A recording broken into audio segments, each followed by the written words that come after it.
Good morning. Okay, so one of the questions I get a lot is what do I eat?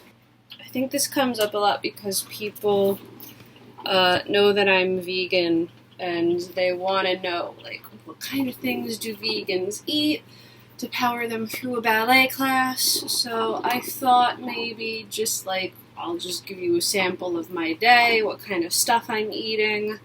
I know a lot of other YouTubers whose channels revolve around food and diet and lifestyle will do like a What I Eat Wednesday. So maybe every few Wednesdays I'll post a video of the things I ate, just to give you a little sample, a little snapshot of my week.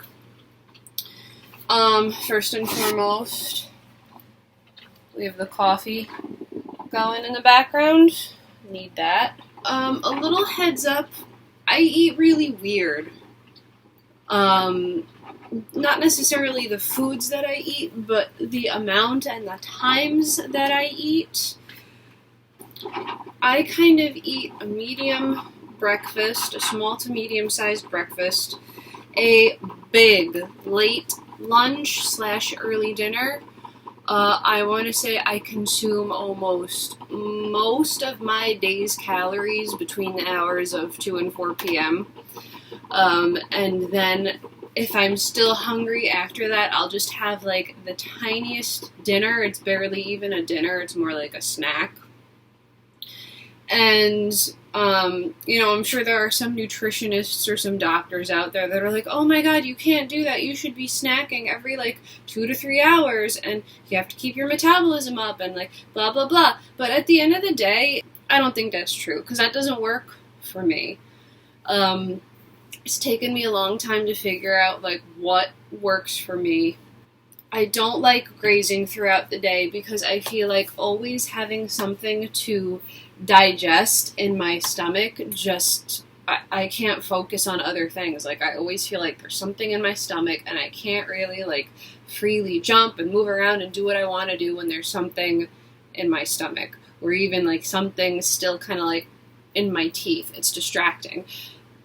And that's another reason why I don't like grazing, is because I have really bad teeth, actually. I have so many cavity fillings. I've had to have teeth extracted, mostly because I didn't want a root canal. I just told him to pull the tooth out. And the dentist told me, he was like, what are your eating habits like? And I go, I eat all day. I'm always chewing on something. And he's like, yeah, you can't do that anymore. And that's because when you're constantly grazing, your mouth is constantly acidic, and that makes the enamel on your teeth weaker. That makes you more prone to cavities. So you need large blocks of time in between your meals so that your mouth pH can neutralize itself again. And with the amount of times I've cried at my dentist bills, I'm not going to risk it. I'm not going to just keep grazing when my teeth got so much better once I started giving myself all this space in between my meals.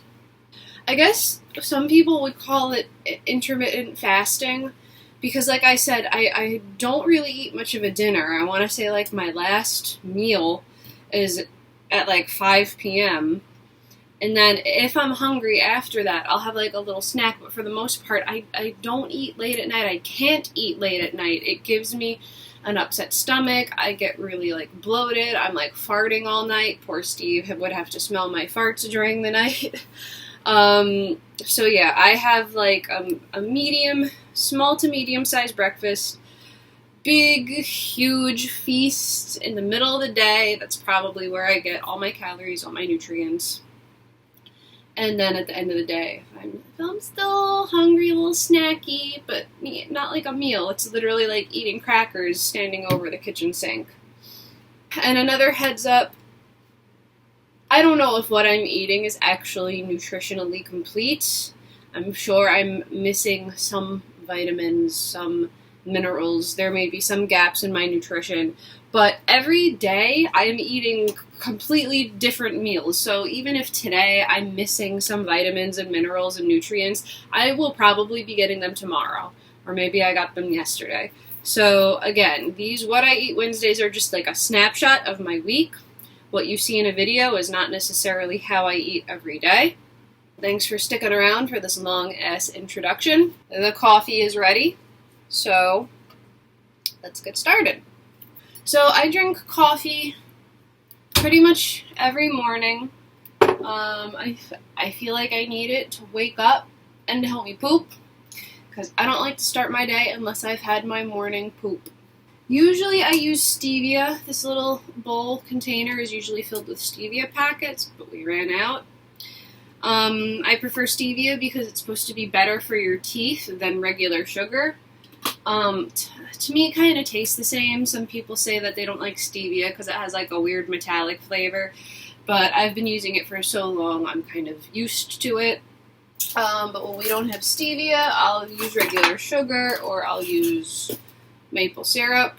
I don't like the bleached refined sugar. At my parents' house growing up, we always had raw sugar. Steve doesn't care. He just uses white sugar. So I think today I'll have a maple flavored coffee, some maple syrup. Not too much sweetener because I use a sweetened vanilla soy milk in coffee, so it's like I'm already getting sugar from the soy milk.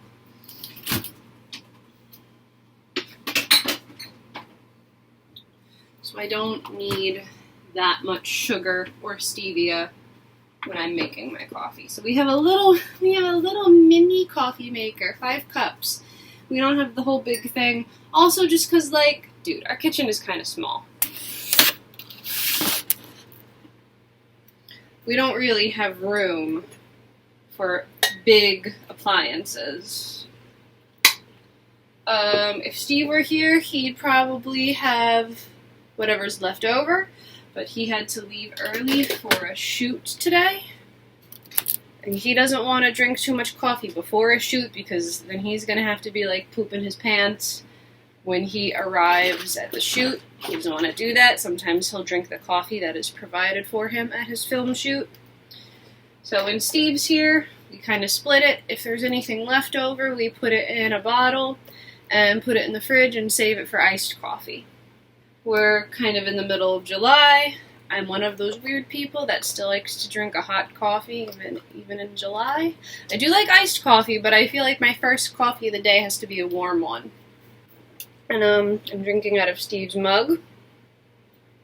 Steve doesn't believe in astrology at all, but I think as just like a last minute Christmas gift, just to like give me a little something extra, he got us matching mugs. So he's a Cancer, which says creative, passionate, generous, which I think is accurate for Steve. I don't think mine's in here. I think mine's in the dishwasher. Okay. I'm a Capricorn. I'm actually on the cusp. I'm on the cusp of Capricorn and Aquarius. So even though I'm the last day of Capricorn, I do have a lot of Aquarius traits. And Capricorns are patient, determined, and reliable, which doesn't sound like me at all. So that's why I think, even though I'm technically last day of Capricorn, if you're within 4 days of the change, that puts you in the cusp. So, I don't act a lot like a Capricorn. It also has a lot to do with your moon sign and rising sign and stuff, and I actually have, my rising sign is Cancer, and my moon is in Scorpio. So I get a lot of the weird, like, emotional, moody, nurturing traits of the water signs. So yeah, I'm interested to know what these mugs say about Aquarius and Scorpio. Okay, so as far as breakfast goes, if I have an early ballet class, at like 10 a.m., I will probably skip breakfast. I know a lot of people are like, you can't skip breakfast, you need your fuel for ballet, how are you gonna dance without... Okay, but first of all, if I'm having like a 10 a.m.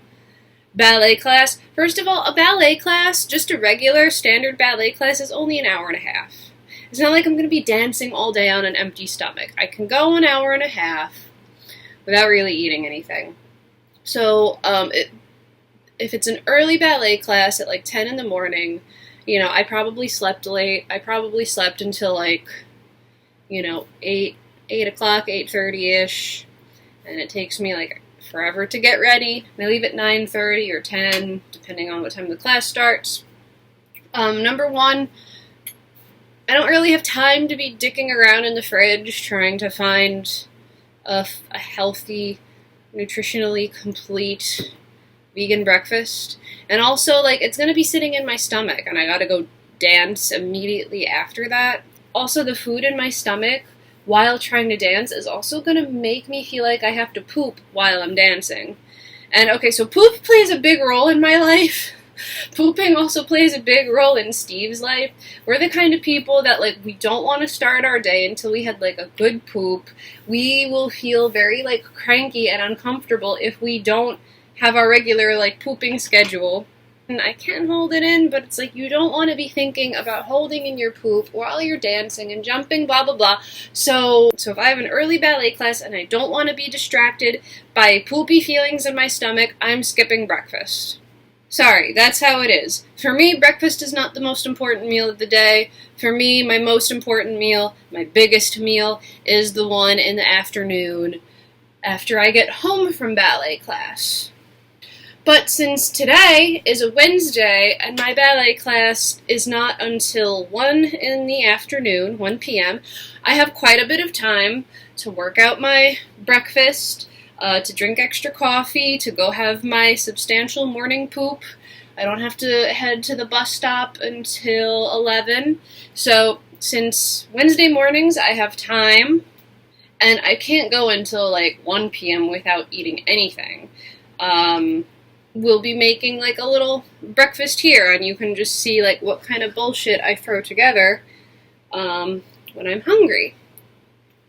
So we do have cereal. We do have, like, packets of oatmeal and stuff like that. So I could do a sweet breakfast, but I need salt in the morning. I have very, very low blood pressure. I have fainted upon standing. Sometimes in ballet class, just standing up from a port-a-bras, I get, like, these really, like, bad headaches in my head and in the back of my neck, and, like, things go black and blurry, and I feel like I'm gonna pass out. So I notice that if I eat a lot of salt in the morning, I feel a little better. So we actually do need to go food shopping. We don't have, like, the most exciting breakfast foods right now, so I'm probably just gonna, like, throw some bullshit together that can be made salty, savory salty. And yeah, so let's see what I whip up. Okay, so this is what I came up with. I would have loved for this to be a sandwich instead, but we don't have bread right now. So I just did this on crackers. So it's a little bit of vegan mayonnaise on the bottom, tomatoes, and I put a lot of salt on the tomatoes, like enough salt to kill a horse. And then some little, like, avocado chunks. There's a spinach leaf under there. It's not a lot of spinach, but, just adds a little color. A lot of salt. The little black flecks are actually dulse, not pepper. Dulse is just, like, a healthy, like, seaweedy, kelpy kind of salt alternative. But I did it for flavor. And then I also dropped, some balsamic vinegar on top, just for like more tangy, salty, salt content, I guess. So yeah, if we had bread, I'd probably just make like a sandwich like a normal person, but we didn't have bread, so I just made it on crackers. So yeah, that's gonna be my my breakfast. I don't know how many calories it is. I don't know what vitamins and minerals it has or does not have. A little tip that I like to use when I'm making food is to just make it as colorful as possible, because usually the more colors you have, the more vitamins and nutrients you have. If I'm still hungry after that, I'll make more. I know the first thing nutritionists are thinking is, well, there's not enough protein in it. Okay, if I learned anything from being vegan for 7 fucking years is that humans do not need nearly as much protein as everybody says we do. We don't need we need amino acids. We do not need the animal flesh. We don't necessarily need grams of protein. We can get all our amino acids from other plants that may not necessarily be high in protein. So I have never, in my 7 years of being vegan, I have never concentrated on protein. Okay, maybe in the beginning I did. Maybe in the beginning I was like, well, I'm vegan now, I gotta make sure I'm getting protein. But like after a few years, I was like, you don't need to think about protein. Protein is in everything. Okay, even if you're eating a potato, that still has some protein. You don't need to worry about protein. Everything has protein. So when I hear like nutritionists and personal trainers saying things like, you need 30 or 40 grams of protein per day, like, I don't even want to hear about your meal planning unless you have at least like 30 grams of protein. Like, no, fuck that. I'm not going to sit there and count protein. I don't think we need that much protein. We don't. We don't. We don't need as much protein as everybody says we do. Everything has protein. As long as you're getting a variety of foods and getting a variety of amino acids, you're fine.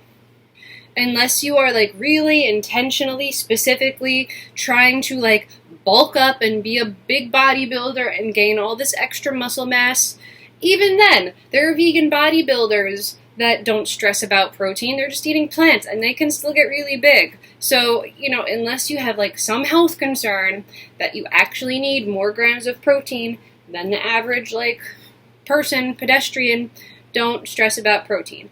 So it's 10 o'clock, I have about an hour to eat and get into my ballet gear and walk to the bus and stuff. So I'm going to start eating, and then I'll check in with you when I get back and let you know what kind of like weird bullshit I whip up for lunch.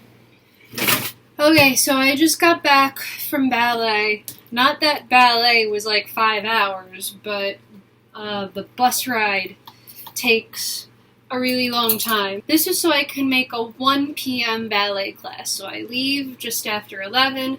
Ballet is from 1 to 2:30, and then I'm on the fucking bus from like 2:50 till like 4. It's 4:15, and I just walked in the door and I'm starving. I'm not even going to shower first. I just want to eat something. So I'm going to eat a couple of spoonfuls of peanut butter while I figure out what to make. So Steve and I have something called garbage night, where we don't really have all the ingredients to make one particular meal. We just kind of have like bits and pieces and leftovers, and I basically have to make something out of nothing. It's just kind of like a mishmash of all these like weird standalone ingredients. So I'm looking in the cabinet, and I do have a lot of pasta, but gluten does upset my stomach. And I know we have a lot of potatoes. Now, if I had gluten-free pasta, I'd probably do some like weird like a creamy pesto kind of sauce. Maybe I'd add some avocado in there to make it creamy, or like some tofutti sour cream to cream it up. And like pesto potatoes do exist, that's a thing. But I also have like some of that tomato from this morning, some spinach. So I think I'm just gonna make some like big old pesto potato dish, and maybe throw some shit in a frying pan, some tomatoes and spinach and basil. It might not be the most glamorous meal, but hopefully it will be filling. If I make enough of it, it will probably keep me full through dinner. Alright, so one more bite of this peanut butter, and then I'm gonna get to work. Peanut butter. Okay, so it's not the prettiest thing. Like I said, this is garbage night. It's just me throwing together bits and pieces of whatever we've laying around. So, like I said, I got this big plate of potatoes. So there is more in the frying pan. I'm probably going to eat all of it during the next hour. So between here and the frying pan is probably about 4 potatoes, a tomato, spinach, half an avocado, some tofutti sour cream, to make the pesto sauce, kind of creamy. There is basil, like a pre-made pesto in there, salt, garlic. So yeah, this is just round 1 of my late lunch, early dinner. And if I am full by 6 o'clock, and if I stay full for the rest of the night, that will probably be all. But if I'm still hungry, I will definitely eat some more. I may even have some leftovers of this because, like I said, there's this whole plate, and then there's a whole bunch left in the frying pan. So I'm just gonna eat until I'm full, because that is how I know it will last me through the rest of the night. Now I'm gonna eat and watch Handmaid's Tale.